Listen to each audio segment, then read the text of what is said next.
Hi again, little explorer. I'm Kip the Koala. Welcome back to our ABC adventure. Today we're learning the final letters, U to Z. Let's say U.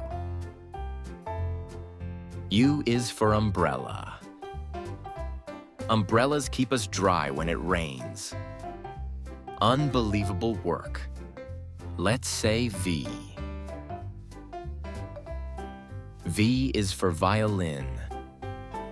Violins make beautiful music with a bow.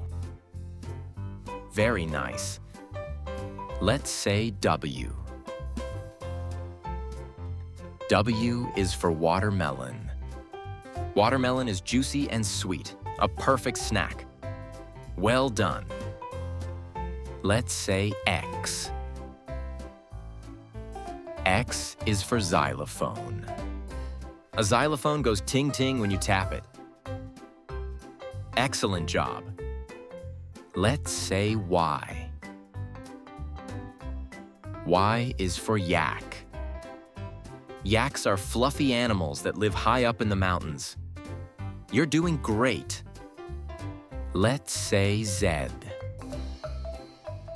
Z is for zebra. Zebras have black and white stripes and love to run. Zippity-zap, amazing work. You did it. You learned the final letters. U, V, W, X, Y, and Z. Give yourself a big backyard cheer and a happy little wiggle. Thanks for joining me, Kip the Koala, for the ABC adventure. Follow along for more Kip adventures soon.